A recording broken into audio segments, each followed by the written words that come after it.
All right, we're back. We're live, aired out. JD Green, thank you so much for hanging out with us and spending a little bit of your Monday. Salvador and Babic, Fecto Homes, Green Mountain Mulch, all presenting sponsors of the podcast, along with the Central Vermont Chamber of Commerce. They got some pretty cool mixers coming up. We're going to be sharing them with you right here on the page. Barrie Area Development, thanks to Cody Morrison for getting our Monday started each and every Monday. FGB Theaters, ASB Financial, and Vermont Custom Woodworking. I've got two guys with me, one by telephone and one right here in the studio sitting right next to me, Craig Leibold.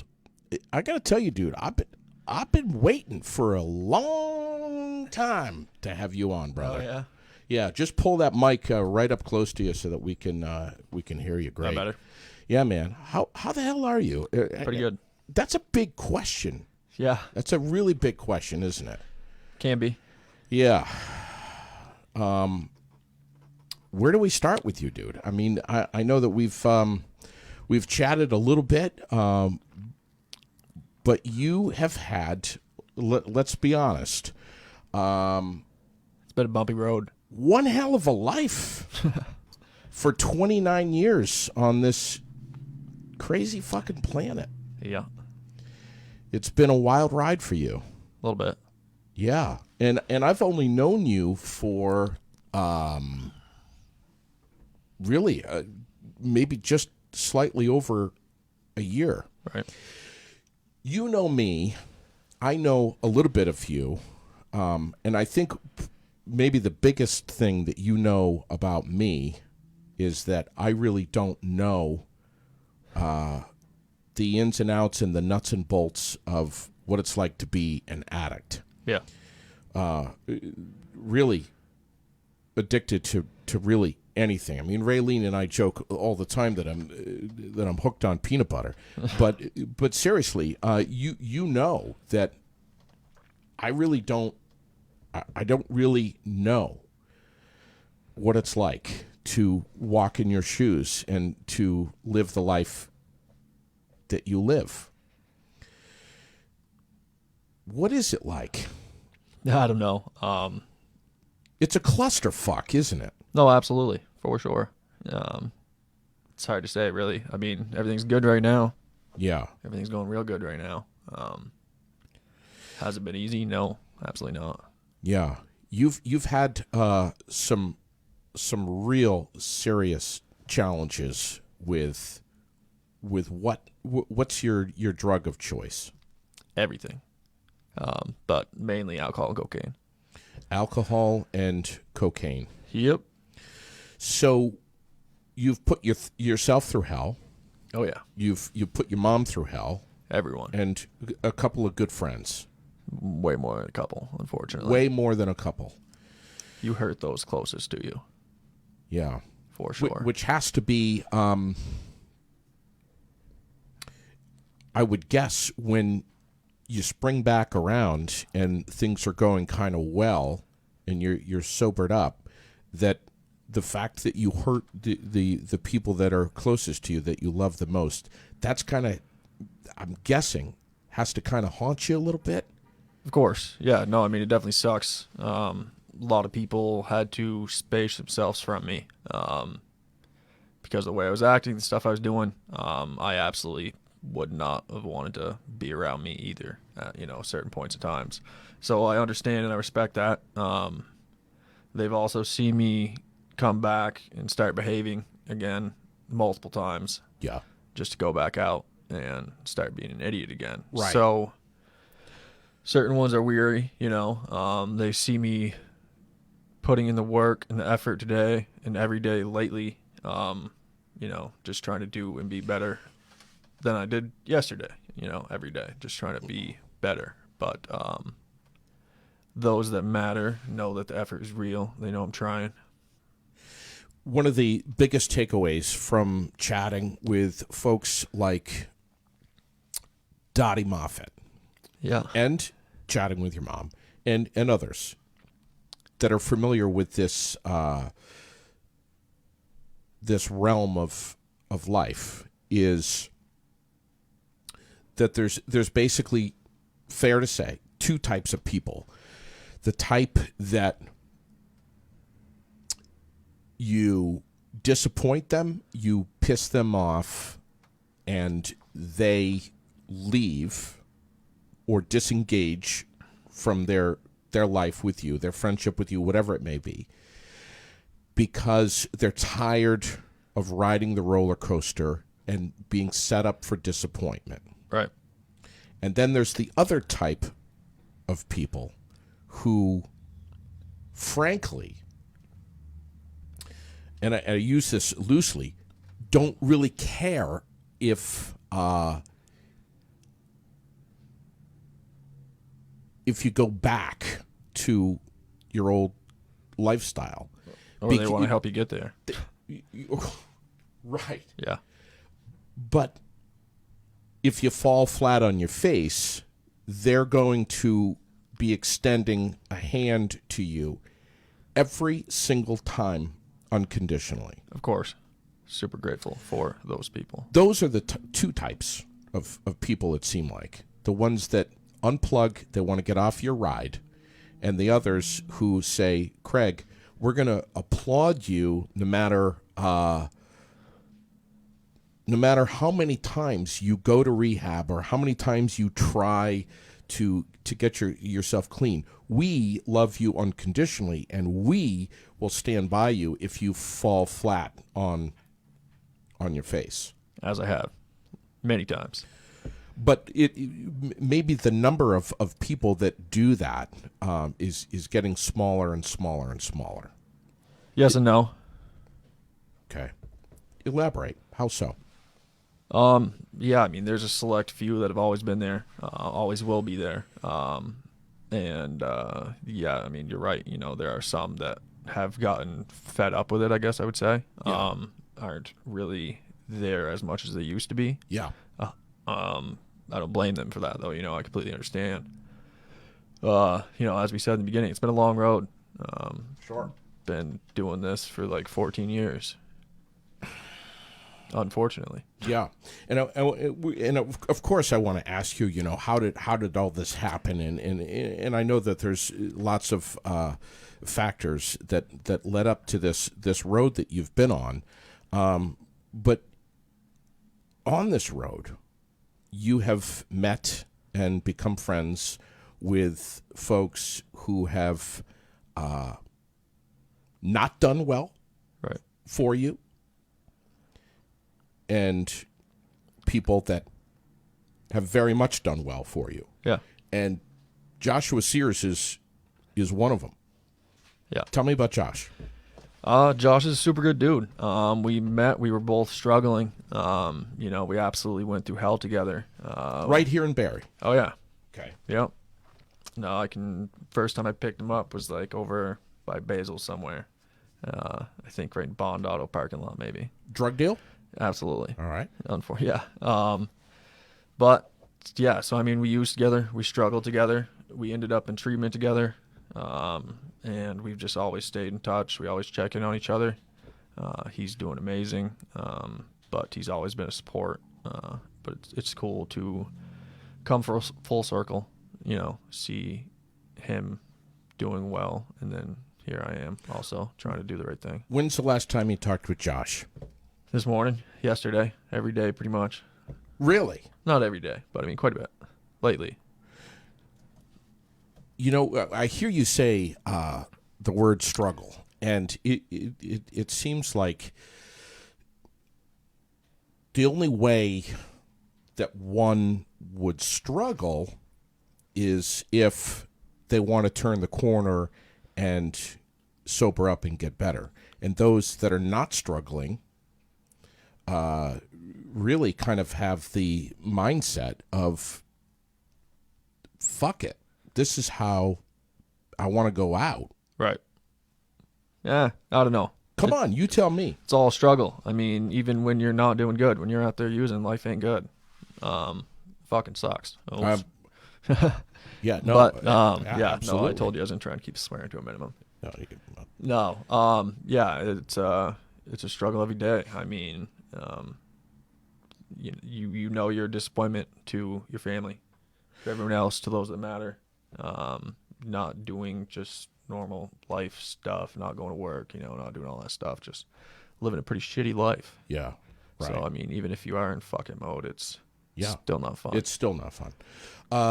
Josh, who moved to Maryland, he now owns and operates his own shoe store down there, was going to try to hop a jet and come up here so that he could be sitting next to you today.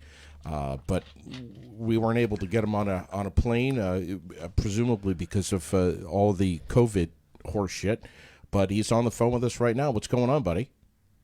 How are you, JD? Hey, man. What do you think about what Craig's saying? Man, I just can't say, how proud of Craig I am. Like he said, we've known each other for a long time now. And, we knew each other when we're in active addiction. Countless times, unfortunately, I was supplying Craig. I was feeling his addiction just as much as he was feeling mine. And, at that time, nothing mattered. It didn't matter. It was just about getting that next one so I could get through the day. And, making sure that he could get through the day as well.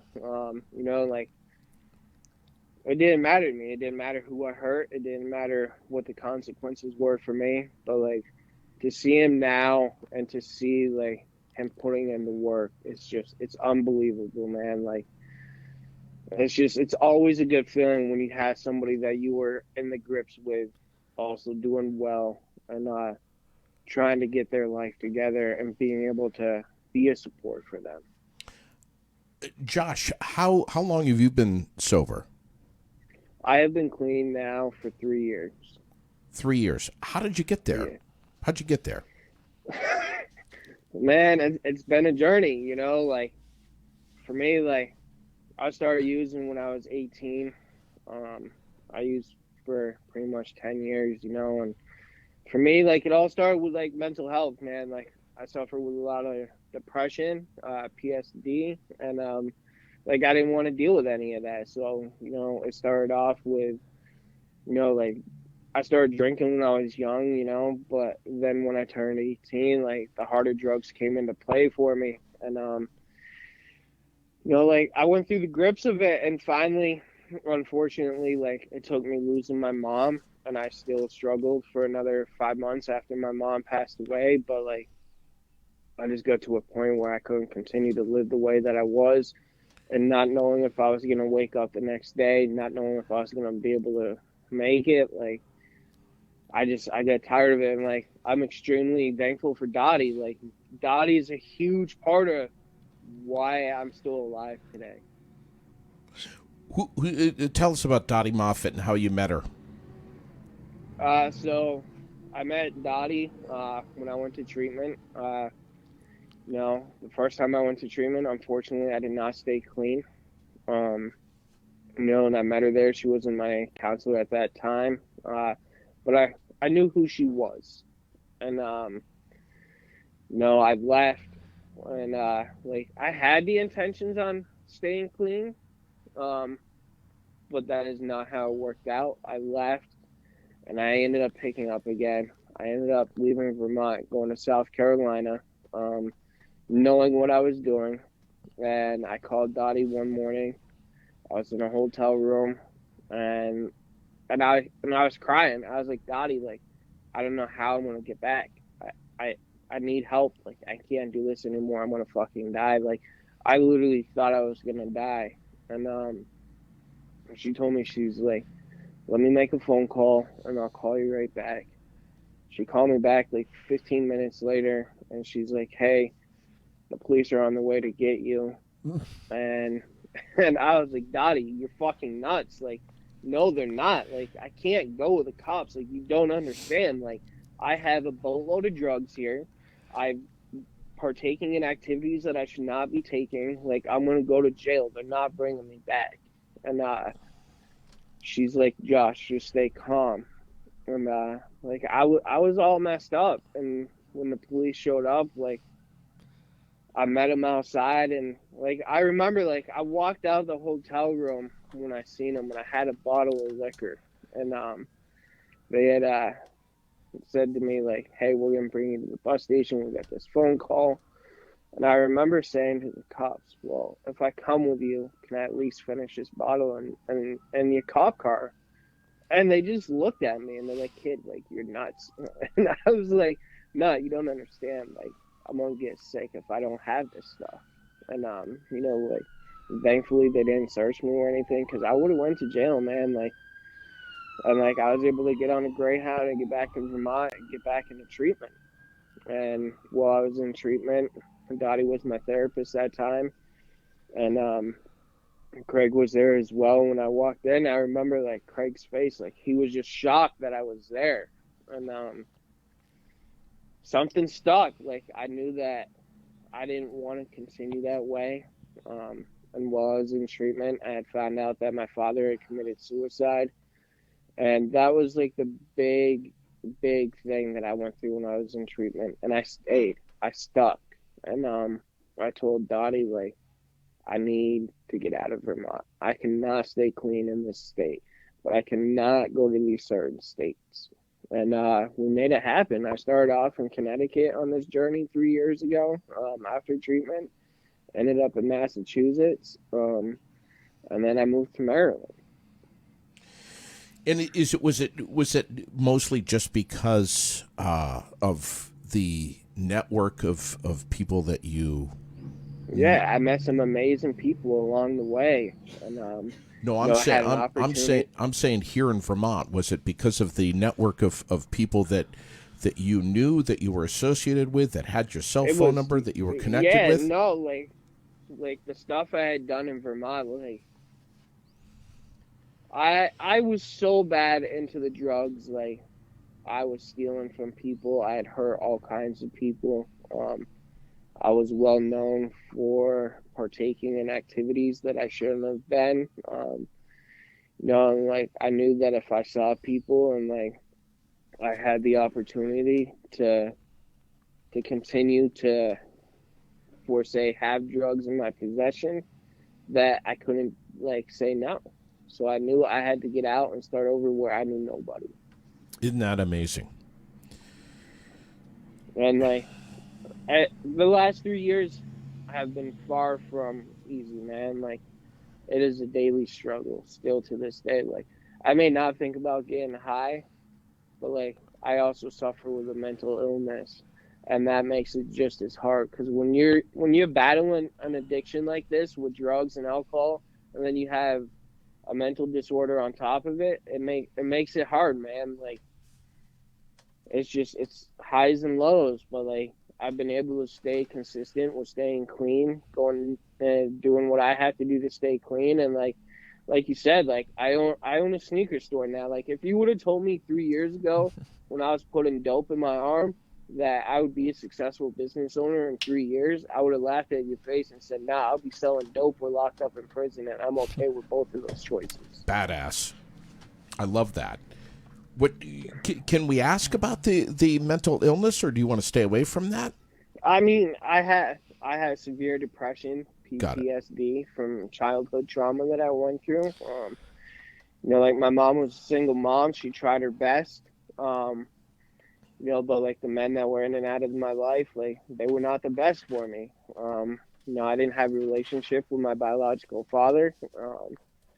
And like I suffer from PSD from stuff that I witnessed that he did to my mom, that he did to me, which I'm not really going to get into. But like I still get flashbacks for all that. Yeah. 3 years that you've been clean, Josh. Yeah. What are you saying to your old feller who's sitting right here listening to you, who's how many months clean? 71 days. 71 days, brother. You remember 70 days, don't you, Josh? Fresh. I do.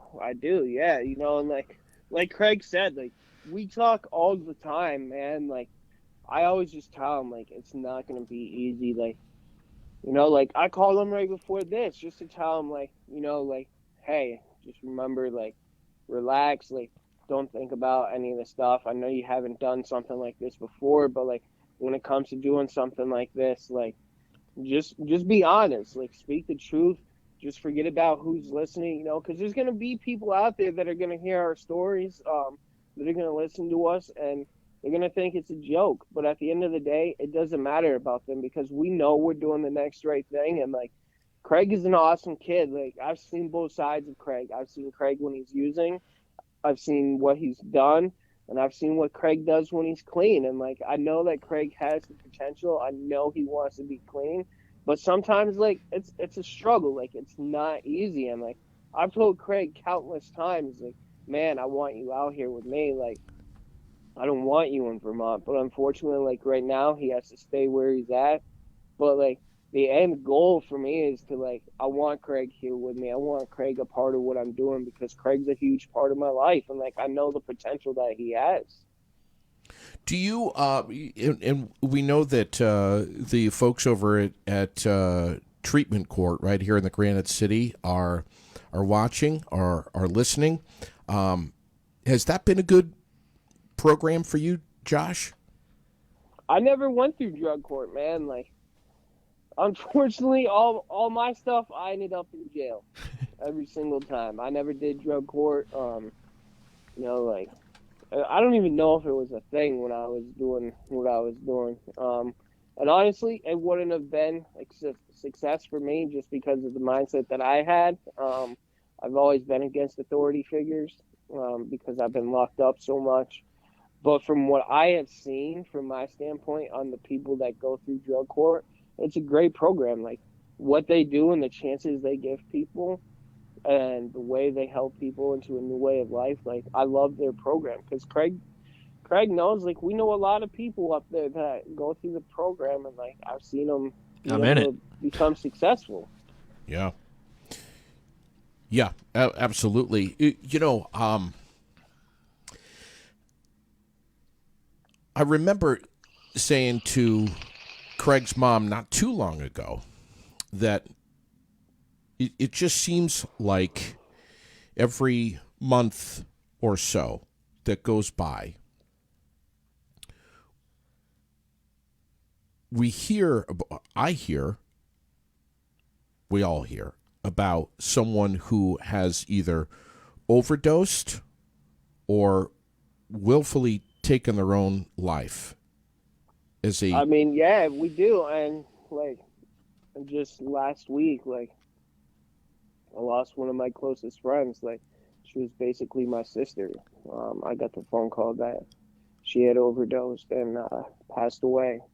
And when I got that phone call, man, like, it's just devastating. Like, when you stick around as long as I have, unfortunately, like, you're gonna go to a lot of funerals. And like, one kid that I was extremely close to, he's sitting in jail right now because like, he just couldn't get together. And I had to tell him, like, look, man, like, I'm not gonna partake in your life anymore. Like, I have to step away. Like, what you're doing, I can't support. And like, sometimes it comes to that, like, I used with him, and like, we were strong and active addiction together.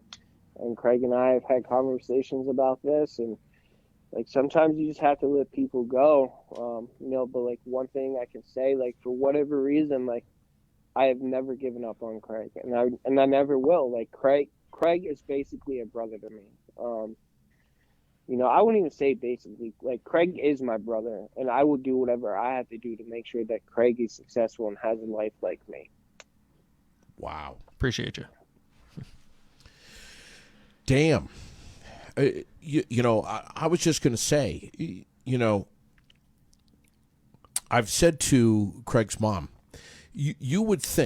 one would think that when you guys lose a friend who's either taken their life or has overdosed, that would wake you up, smarten you up. And I remember his mom saying to me, that's a big misconception, because it's not about waking up one day for everyone and saying, "Oh my God, I've just lost my my third friend to to suicide and overdose. I'm just gonna get clean. It's not that simple. It's not, like, I can't speak for Craig, but I can say for me, like, when I was in those grips, man, like, when I was using heroin and I was smoking crack cocaine, like, I knew people were dying every single day. And when you get that phone call that another one went out, when you're in active addiction, like, that shit don't matter. You want to know where they got that dope, because that's the dope that you want. And like, you don't think about that stuff. It's not until you get clean and you've been clean for a few months that you realize, holy fuck, like, I'm lucky to be alive. Like, I don't know how I did it. And like, it hits you then, like, that those people that you lost, like, you start to mourn that. And sometimes, like, unfortunately, like, when you start mourning those deaths, once you get clean, it's too much pain and people end up going back out. I mean, I don't know how Craig is, his thought on it. We've never really talked about it. But, like, that's where I come from with it. Yeah. Yeah, I mean, I overdosed, got out of the hospital, went right back, did the same shit that just killed me, just a little less. Do either one of you still have days that you feel like you're slipping? And if so, what do you do? I mean, I don't know. For me, lately, everything's been really good. I'm trying and putting in the effort. I'm in a sober living house right now.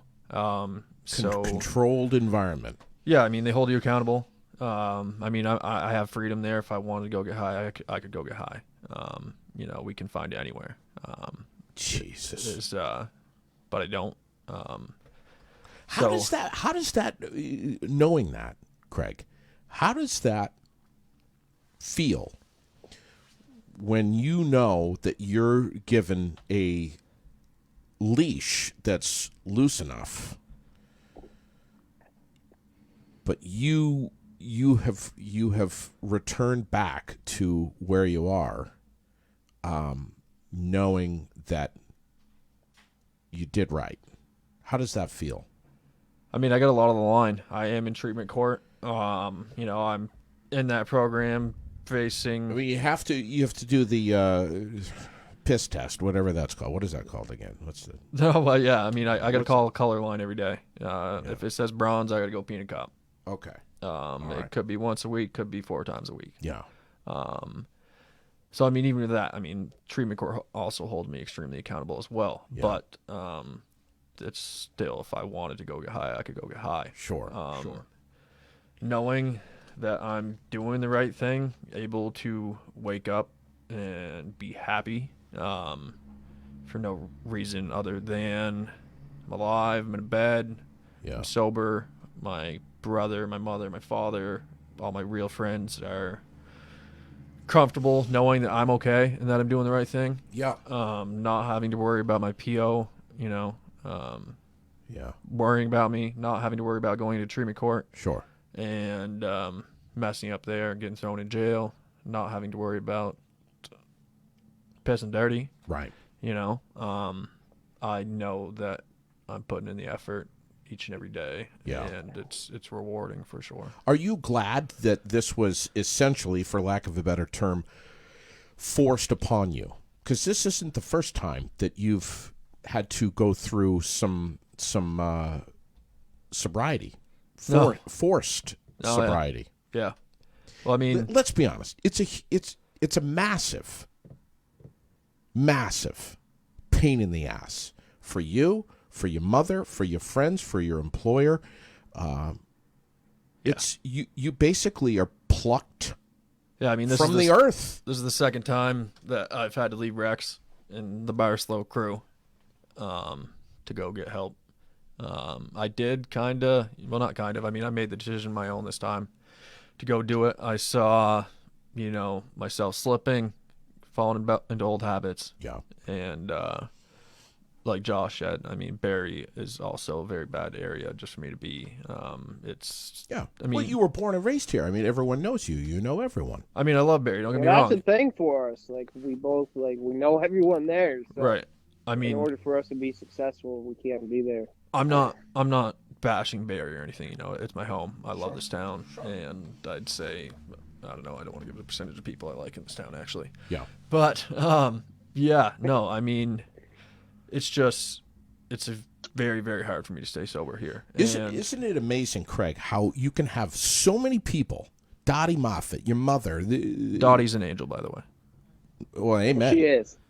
Dottie is an angel. She saved my life more than once. You can have, and I've heard that so many times about Dottie Moffat from other people too. You can have so I many. mean, Dottie is an angel. I have to say, 100%. Whenever I would be celebrating or something, and I knew that Craig was in treatment, I would tell Dottie and Craig would be on the Zoom platform at my anniversary. If I was speaking on a Zoom platform at a meeting, Dottie and Craig were always at that meeting. Dottie knows this place that Craig has in my heart, and being able to be there for him, even when he's somewhere like that, it's just amazing.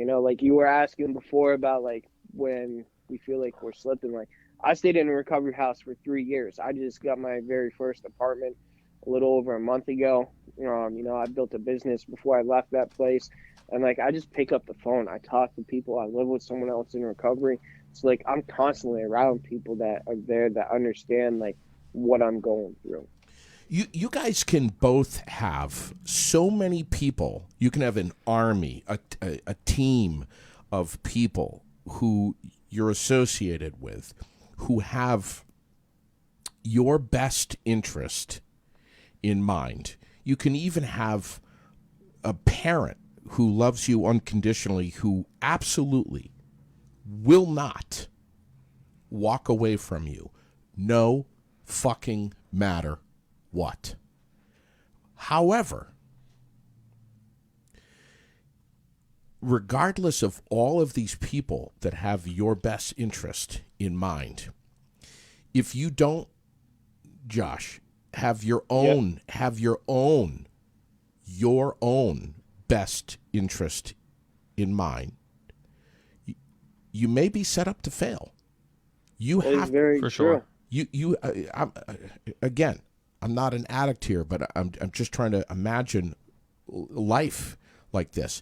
That no matter who's rooting you on, no matter what sober living environment you're living in, no matter what treatment court you're registered in, who your PO is. If you don't want it, you're not going to do it. That's the bottom line. Amen. Yeah, I mean, like I said, it's been 14 years, 14 years. On and off. And I struggled with it for 10 years, there's days that I do this for my mom. My mom never got to see me clean. And that's all my mom ever wanted from me was to stop using and to stop going to jail. And my mom didn't get the opportunity to see that. She didn't get the opportunity to see what I've been able to do now. But the one thing I keep in mind is my mom sees what I'm doing. My mom sees the man that I've become. She sees what I'm doing in life. And I know that she's proud of me for that. Holy shit. What a statement.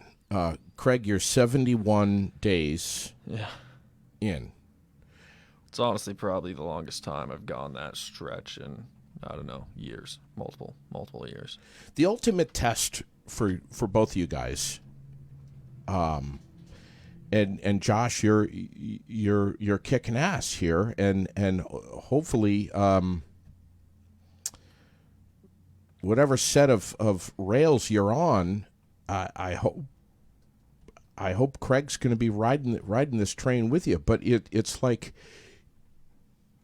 the ultimate test for you guys is not having a bunch of people in your corner helping you and rooting you on and keeping you in a controlled environment where you're forced to be clean. The ultimate test is for when you're cut loose from that, when you graduate from treatment court, when you get out of a sober living environment, when you're able to get a car, when you're able to have an apartment, Josh, that you know as well as anyone else does, that when you're alone in your apartment, you have the privacy to do whatever the hell you want. Those are the ultimate tests right there, man. It doesn't get any bigger than that. That's it. They are the test. But the thing is once you're out of sober living, once you're done drug court, like, yeah, sure, you had the choice to pick up again. It's always a choice to pick up again. Like, that's a conscious decision that we make. Like, before we pick up, like, we make that choice. It's not like, oh, fuck it, I'm just going to go use. Like, you thought about it before you did it, and you go and do it, and knowing the consequences, and that hurts more.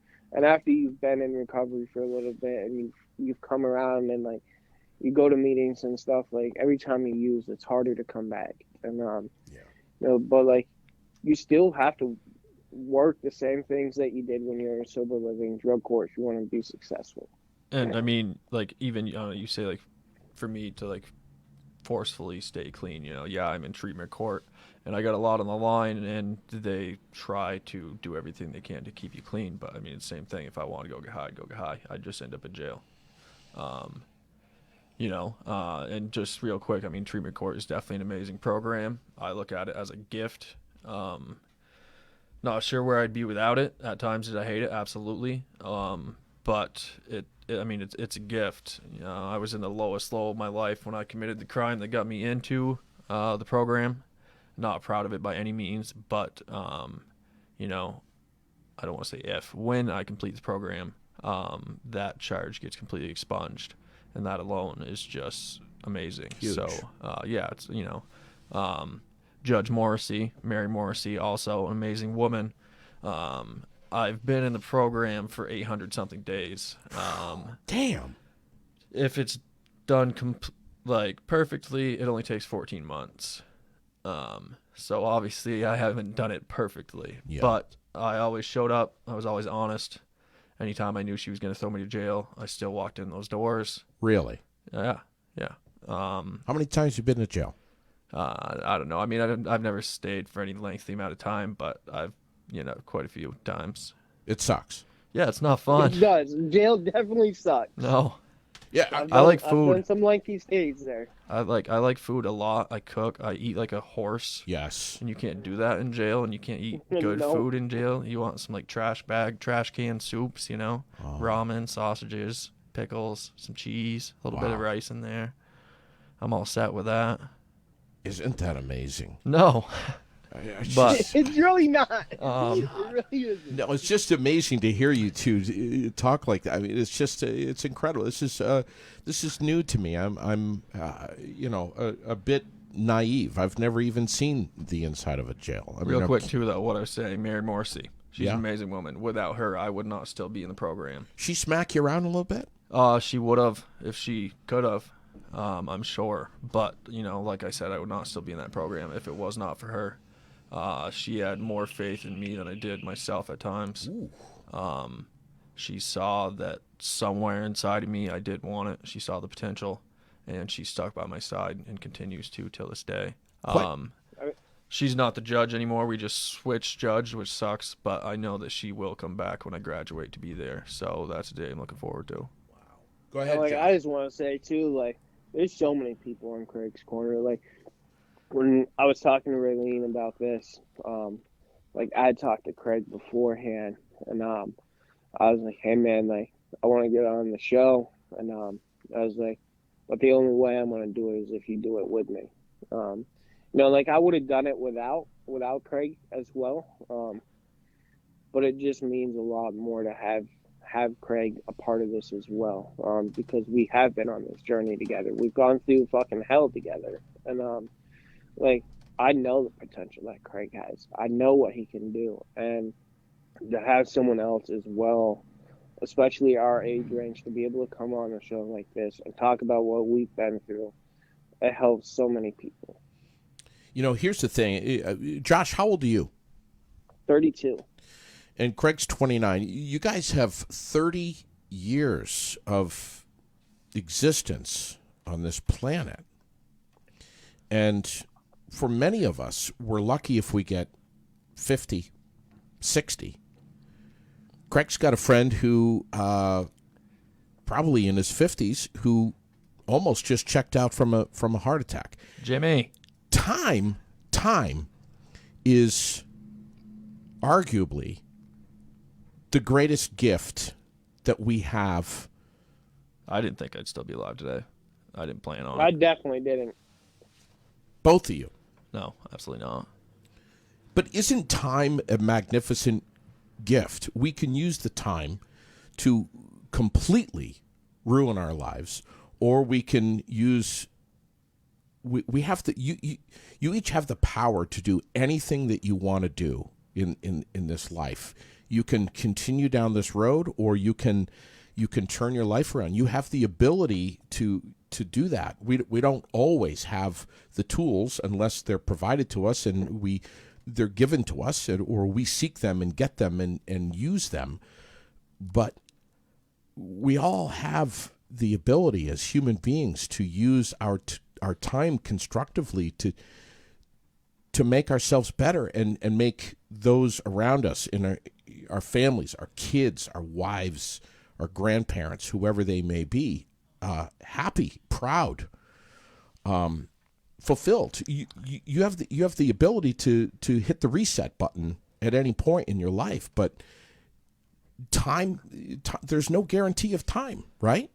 I was just talking to a good friend about this the other day. 29 years old right now.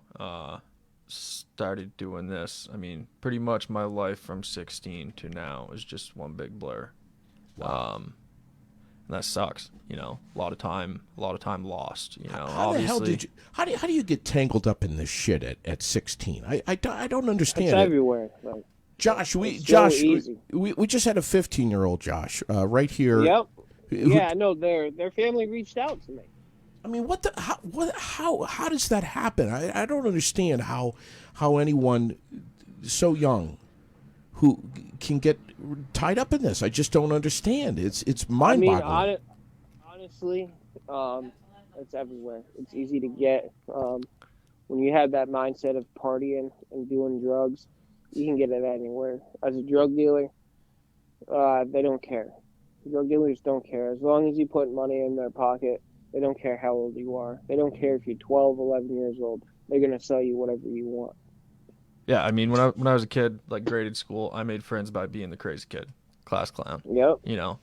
Just doing crazy shit, whatever, blah, blah, blah, making people laugh, being that guy. And then going into high school, that turned into being the crazy little party guy, And then you get connected with the older kids, and the older kids get all the connections. Yeah, exactly. I'm the one showing up to the party with a whole bunch of beer and a pocket full of cocaine, or whatever the hell it was. Dude, I've never even seen cocaine. No. I mean, I'm serious, guys. I've never even seen it. I mean, I'm curious. I mean, if you put it in front of me, I'd say, "Holy shit!" I don't think I would. Well, don't put it in front of me right now, please. Yeah. That's mind-boggling to me. I mean, it grew from there. Like I said, I mean, that's how I made friends when I was in graded school. And then into high school, a couple people will laugh. I had my little alter ego, Craig Christ, and I don't know. I was just, I guess I could say, an animal, but I didn't care about nothing. I mean, I got my first DUI when I was 16. Whoa! Rolled my truck. I had two friends with me. Gratefully, they were okay. I got pretty banged up, but and then yeah, I mean, I took everything to the extreme. Anything that was in front of me, I made it disappear as fast as I could, and then I wanted more. Didn't matter if it was a $10 handle of nasty, cheap vodka. I would funnel it. Now, do you have a brother? It doesn't matter. No. Do you have a brother or a sister, Craig? Of course, I got an older brother, 2 years older. Was he beating your ass? Smacking some sense into you? Yes and no. Did that have any effect? No. What about mom? No. Were you grounded for 2-3 weeks? A year? No. After the DUI? Nah. Well, I mean, she wasn't impressed, obviously. Would it have made a difference? I mean, I was kind of hard to handle. You could try to ground me. Holy shit, you guys! What do you, Josh? What do you, I know that you're on the phone here. You're in Maryland, where you live now. You've got your own business. You've got a high-end shoe store. Is there anything that you want to do, Josh, with your life to be able to help others who are on the road that you were on 10 years ago, 15 years ago? Same question. It's funny, same question for it's Craig. Funny, it's funny you bring that up because I was just actually talking to Eileen the other day, and like even though I don't live in Vermont, Vermont's my heart. Like that's my state, that's my home, that's where my people are.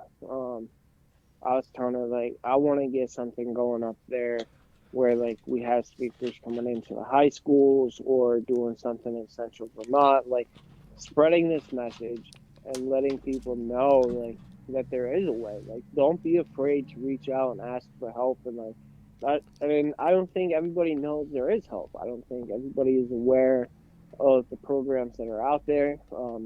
Parents don't know the signs to look for. You know, like I was out of control at an early age as well. Like I went through, Vermont foster care system because my mom couldn't control me. I have an older sister.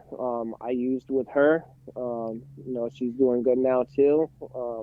I have a younger sister that I don't have a relationship with, but like I don't know. Like I was that kid when I was 12 years old. That was bringing beer back to the house and having my sister drink with me, party with me. And I remember my mom came home and she called the cops on me. And the first time I ever had an interaction with the cops, I was like, fuck them. I'll hit him with a stick. And I'll never forget it. It was Officer Galloway. He showed up to my mom's house and I was so scared. And that was when I picked up my first charge.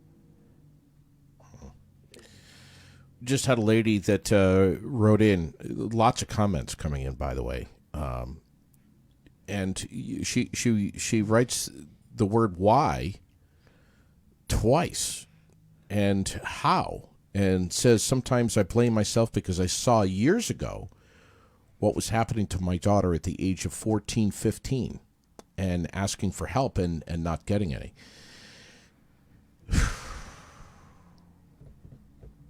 I mean, we just had some folks on from the Central Vermont Prevention Coalition, and they're really attempting to put on the table in front of all of us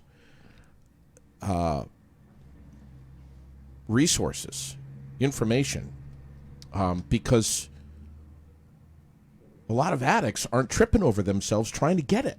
Right. I mean, the biggest thing is they have to want it. And until they do, it doesn't matter how much you try to help, how much you offer, like, the crazy lengths you go to do anything you can to help them. It might help temporarily, but it's not going to last. Yeah. I've been, like I said, I've been going through that for years. And I've never been on the other side of it. Just recently, I was at the sober house. My roommate, he got to be a pretty decent friend of mine. He relapsed. He was drinking. I'd tried to help him. I knew he was slipping. Tried to support him, told him I was there. We could do this, we could do that, but he just didn't want it.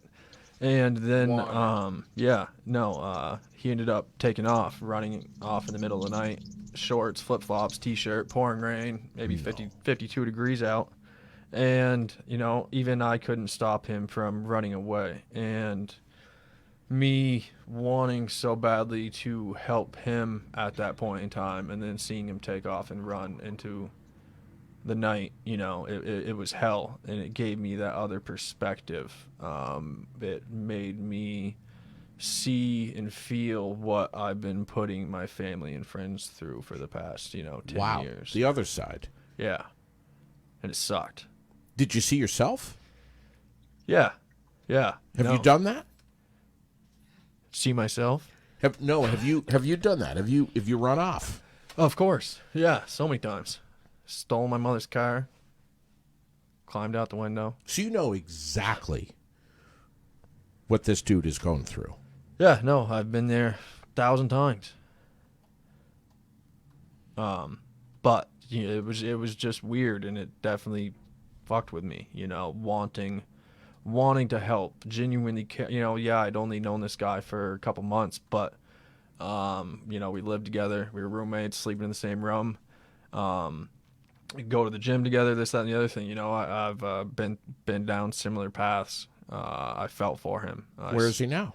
He's back, actually. I'm at Grace House in Rutland, Yeah. and they are connected with Serenity House in Wallingford, which is like a rehab program.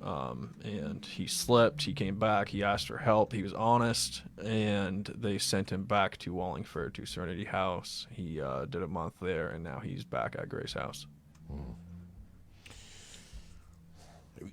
So you've had a chance to chat with him. Yeah, no, he's back in my room. I've been dragging him to the gym every day. Come on. Trying to kick his ass into shape. That's awesome. There's not really many outside meetings right now in person because of COVID, but we try to go to as many of those as we can. Just that, in person interaction. Does he know full well that you can relate to him? That you Of guys course. Because sometimes no disrespect to the staff anywhere, but being with someone who has literally walked in the exact same shoes can have a real profound, lasting impact. Yeah. No, I definitely. mean, we can be preached to right all day till we're blue. We're all blue in the face, but Yeah. until you've got someone who really, truly gets it. Yeah. No, that's been through it, that can actually relate. They're not just talking out of their fucking degree, Yeah. talking out of a book, Yeah. trying to tell you how shitty it is to be an addict, and Right. yeah, just don't have a clue. Josh, what say you? What's that? What say you on this?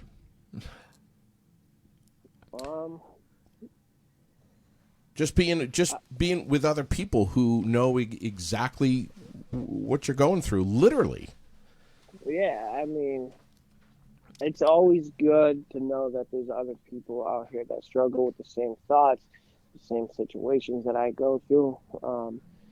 Unfortunately, like, people that don't suffer with addiction, that haven't been through this, they can't relate. They don't understand. They don't understand the questions that go through our head, our thought process. Unfortunately, our brains are a little wired different than people that haven't used. Just a little Parents bit. that beat the parents that beat themselves up over it. Like, thankfully, there are people out here that understand, because I don't know if I could. I wouldn't say I don't know. I couldn't do this on my own without having other people that understand my thought process and why I had the thoughts that I have. I couldn't do this. There's no way in hell. And thankfully out here in Maryland, like, all of our meetings are in person. We steered away from Zoom finally, and like, just having people to push me every day to get to where I'm at. Like, I know that my mom used to question it all the time, why I turned out the way that I did, and it was nothing my mom did, nothing at all. It had nothing to do with the way that I was raised. Because my mom gave me everything that I could have ever wanted. I chose the path that I chose for whatever reason. Like, the first time I got high, like, it numbed all that pain and all that shit that I went through. I forgot about it, and I stuck with it. And even being in jail on a concrete floor detoxing wasn't enough to stop me. Like, even when I was in jail, I still found a way to get high.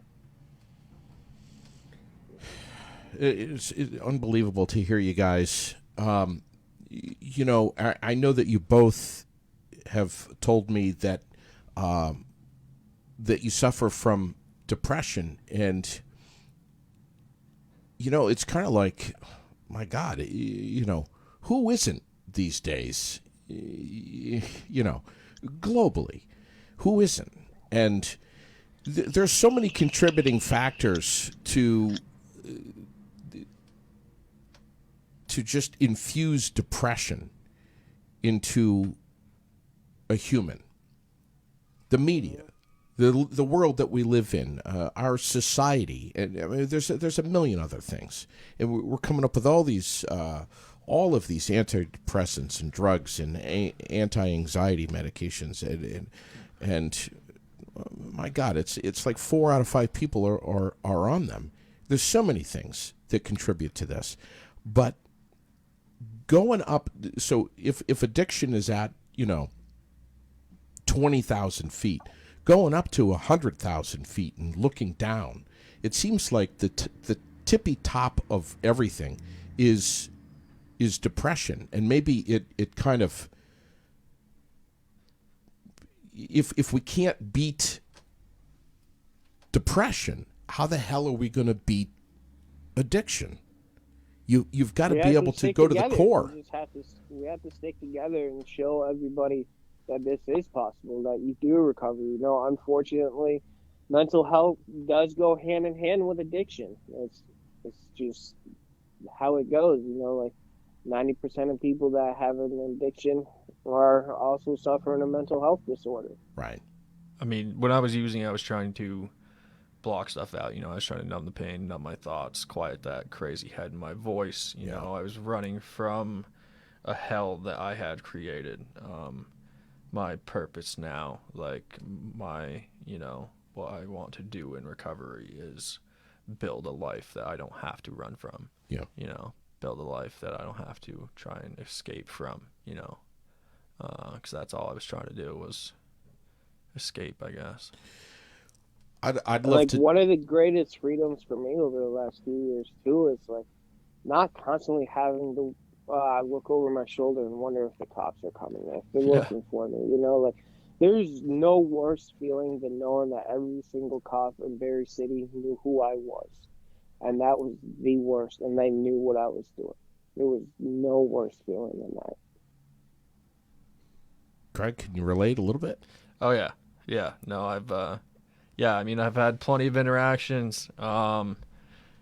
I mean, I'll say Randy Tucker. I think he is a great dude. He gave me my second DUI, but I was in extremely rough shape. It was a bad accident.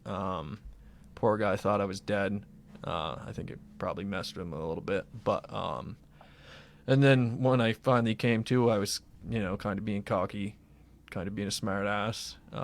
But he was extremely decent with me. He was fair with me. Even hung out with me at the hospital while I continued to talk shit. Austin Tucker's a good guy. Until my family got there, you know, he stayed there and hung out with me and dealt with my belligerent ass just being a little peckerhead. But super good dude. And I wouldn't say that about too many cops. You know, there's some that I don't want to talk about. But and again, even Judge Morrissey, you know, I never thought that I would feel a connection with a judge, or even like the day that she got done, her last day in treatment court, I logged on because I was through Zoom because I was at the sober house, and I don't know what I said. I was like, I never thought I'd feel a certain way about never talking to a judge again, but I do. You know, I'm gonna miss her. She was a huge part of where I'm at today. Wow. Man, I'd just love to see you guys, each of you, do something with your direct experience, your direct knowledge, and personal insight to what you've been through to help others. I'd love to see that somehow in some way. I mean, I try to do that as much as I can. I don't know. I've always kind of been that person for my friends, I guess. Anytime they got in trouble, any legal situation or just shitty situation, they knew that there was a 90% chance that I could relate to some sort, you know? Right. But, so, I mean, that's always felt good. But anytime I'm, like, in, I don't know, recovery mode or whatever you want to say, you know, they say the best way to keep what you have is by giving it away. Yeah. So there's no greater reward than helping someone, you know, seeing someone struggle. Sure. And being able to kind of pull them out. Right. It's definitely... Go ahead, Josh. And I just have to say, like, my first glimpse of hope was when I was in treatment. My roommate, Wayne, like, I remember talking to him. And Wayne Dion. Wayne, yep. Hey, Wayne's watching and listening right now. Yeah, Wayne was my roommate, and Dottie had gave me this assignment to write my father this letter about the trauma and the pain that he had caused me. And I remember going in the room, and I was talking to Wayne about it, and Wayne had just did an assignment like that as well, and he had told me how much relief he had gotten from that. And you know, like, that was my first glimpse. Like, there's people out there that care. Like, that actually don't want anything. They want to see someone, be good. And like, I still talk to Wayne off and on today. Like, Wayne was a huge part of my early recovery, helping me get to where I'm at. Like I'll forever love that man. Like, Super good dude. Yeah, like he was a good roommate. Like he showed me like that I can do this. So. Yeah, Wayne's kicking ass, man. He's coming up on he may be a day coming up on a year. Yeah, a day or two shy of 1 year. Another person that's had a large impact, Noah Lowry. He now works at Valley Vista, but I mean, he might have graduated already when I was a freshman, or he was a senior when I was a freshman. Either way, but I mean, he was the ladies' man, football star, party year stuff, yada yada. Just at that point in time, in my eyes, super cool dude. And another one that works at Valley Vista now is Rachel Cleveland. Like, she's been a huge part of my recovery. Right. But I mean, yeah, Noah went through the ringer. He went through hell. And to see him now, on the other, like I said, on the other side, it's cool. It's great. He's a huge sport. We talk all the time. Just another super good dude. Craig Leibold, are you going to be on the other side? I'm on the other side. I love that answer. Leibold, not Leibold. Is it Leibold? Yes. Jesus. Here, I've been calling Leibold my whole life. Throw that at me. It's fucking Leibold. Throw the fucking highlighter at me. That's an awesome answer. Yeah. Yeah. Can you stay there? Can you stay on the other side? Yeah. No, yeah. I mean, I absolutely can. I just have to stay in the right mindset. I have to. Craig's going to stay on the other side. I have to continue to hold myself accountable. I have to constantly remind myself of where I was and where I so badly do not want to go back. And when I was there, how badly I wanted to be where I am now. I've came way too far going backwards at this point. I'm not doing to jinx myself. Just knocked on the old table there. But, I mean, going backwards just is not an option in my mind. I'm finally starting to progress through treatment court. They're extremely happy with me and all I'm doing, so that feels good. But just, I mean, relationships with friends that, as we talked about before, kind of fell off because of what I was doing. I started to come back. Relationships with family members. My brother, he's kind of a hard ass, and he's never dealt with addiction himself, so it took a toll on our relationship for sure. Yeah. And I mean, he's my best friend. There were points and times in our life where each other is all we had. Yeah. So we've always been super close, and it sucked, but we're real close again. We talk every day, and those that know him know that's a lot, because he does. I don't know, he's kind of weird. He doesn't like talking to people on the phone, especially every day. But we talk for probably 20-30 minutes every night. Just shooting the shit about his day, my day, whatever. So having that relationship back, gaining the trust and just respect back from certain people, it's huge. And I mean, gaining my self-respect back as well, I haven't felt this good, like mentally, physically, everything in a long time. I know that I'm genuinely trying, and it's because I want to. I'm not doing it to please others. I'm not doing it to stay out of jail. I'm doing it because I don't want to fucking live that way anymore. Wow. What about Mom? What about her? Well, let's go there. Let's go there. Josh, you jump in any time here, but talking about Craig's mom. You talk about somebody that you have pushed more patience with than maybe anybody on the planet other than yourself. Yeah. Yeah, no, I mean... That's it right there. Right, no, she's Mom. I mean, obviously love her to death. Come on, dude. Most moms, let's just put this out there, okay? Most moms wouldn't be continuing to ride this roller coaster. Yeah, no, I mean, out of all the people that I've affected and that dragged through the mud with me, she's absolutely been the one the most. And yeah, no, she's always been there no matter what. She get a little crazy sometimes, obviously, but I drive her there, But yeah, I mean, she's never left my side. Have you put her through hell? More than once. I mean, continued for years. Yeah, I mean, she knew, sleeping on the couch, because she wasn't sure if I was coming home, waiting for that phone call, like not sleeping at all with her phone next to her, not knowing where it was. Stole her car, went on the run one time. I don't know, I was only gone, I think, like 3 or 4 days. But I just shut my phone off. I had zero contact with any friends or any family, no one, which was weird for me. Usually I would at least check in with a couple friends, but I did not. Yeah. There was a missing person thing, like a bolo or I don't know, whatever the hell, whole bunch of stuff. She's a little bit of a vigilante. She'll get in the car and go out looking for you, kick some doors in, trying to find you. Oh, yeah. No. And has found you. Yeah, more than once. And smacked your ass until it was red. Maybe. She'd try. Yeah. No, she gets rowdy. I lost my mom 2 years ago. Mm. At some point, you're going to lose your mom. Yeah.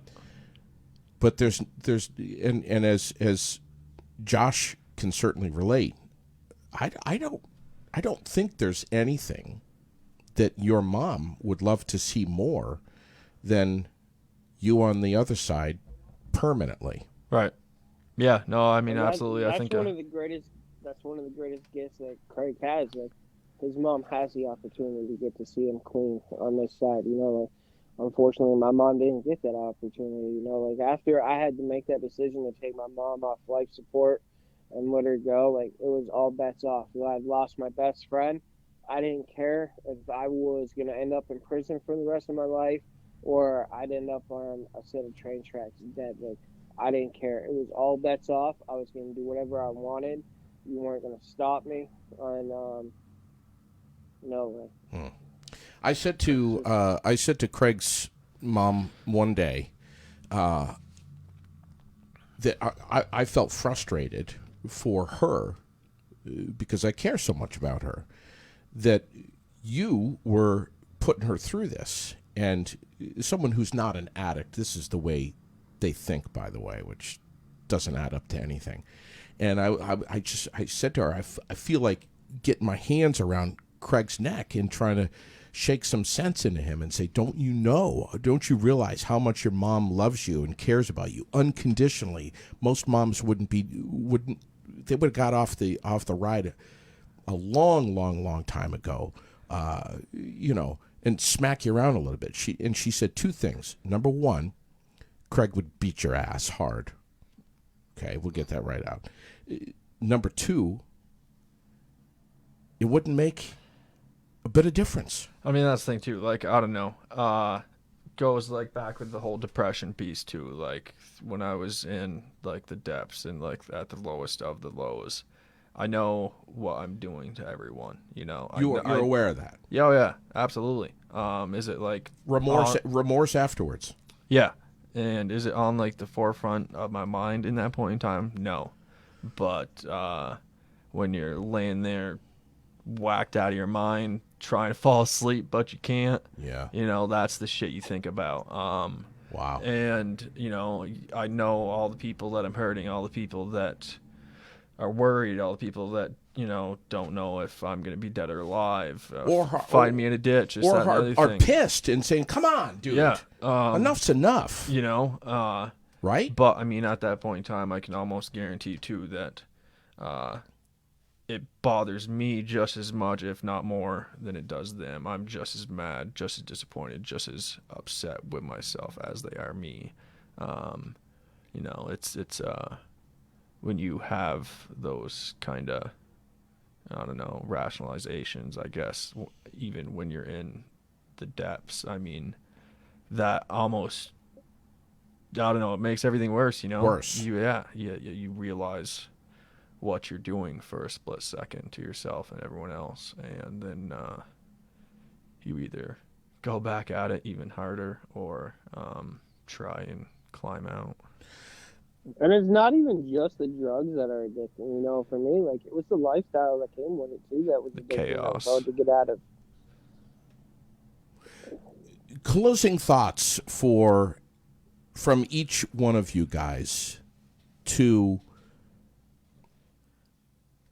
an adult right now who is suffering from some kind of addiction. I don't care if it's booze, drugs, gambling, Peanut butter. sex, peanut butter, like the peanut butter freaks that are out there.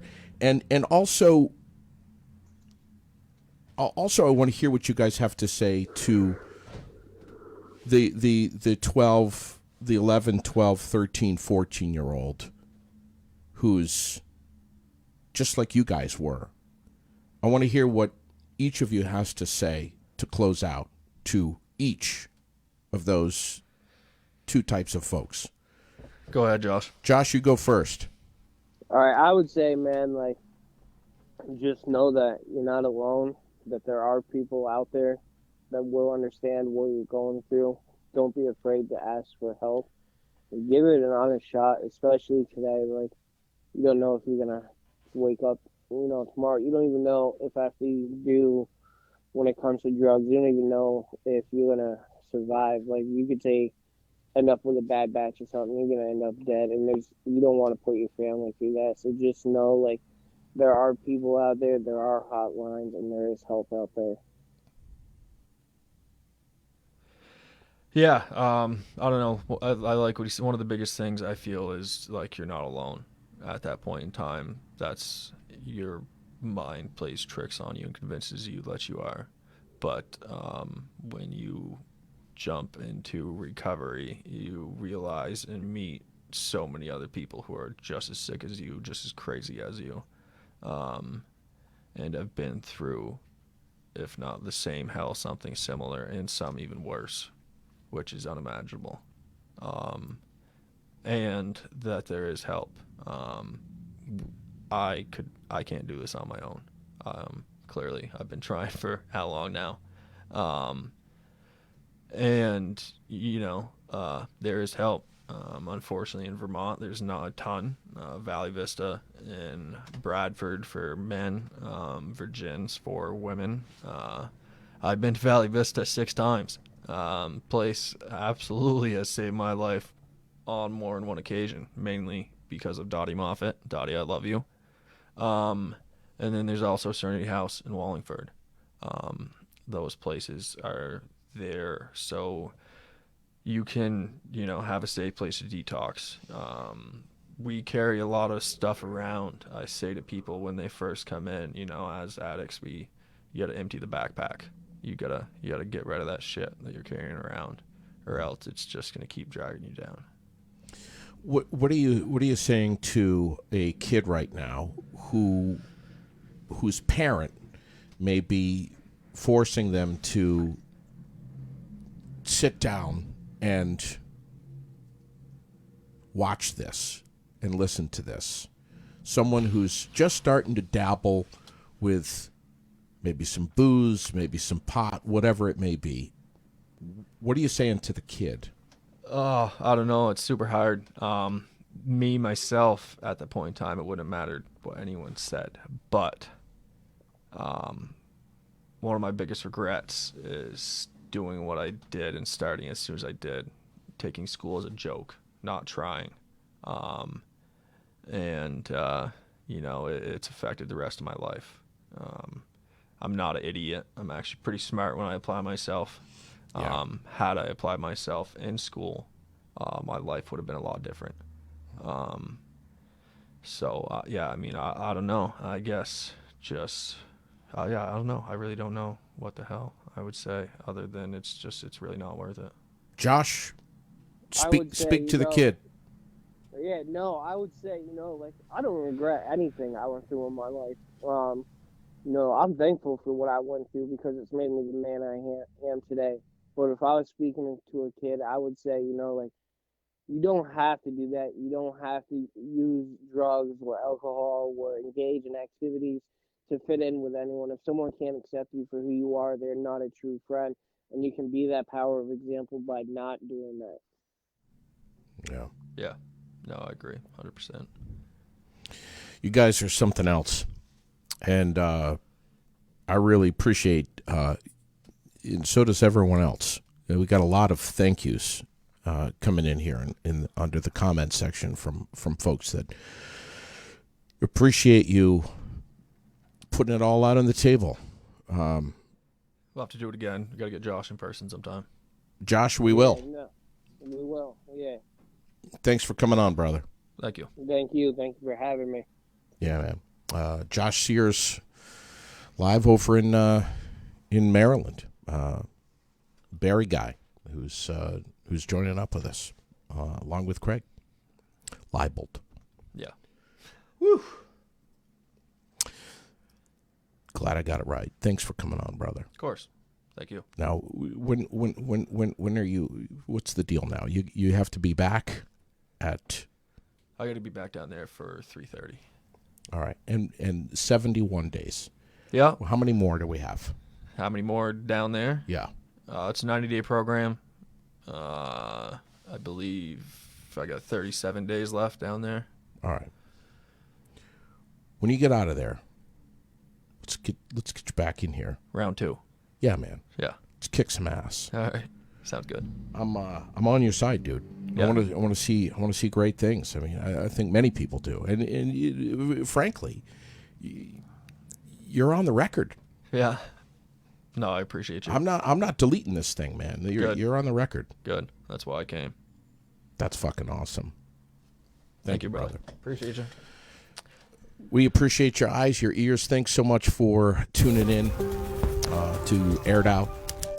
Brought to you by Salvador and Babbitt, Infecto Homes, Green Mountain Mulch, the Central Vermont Chamber of Commerce, Barrie Area Development, FGB Theaters, ASB Financial, Vermont Custom Woodworking, the Barrie Montpelier Times Argus, Donnybrook Fight Promotion, Wright Electric, Wood Doodles, Gauthier's Quality Grounds and Maintenance, Preston's Kia, Granite City MMA, and Barslow Construction.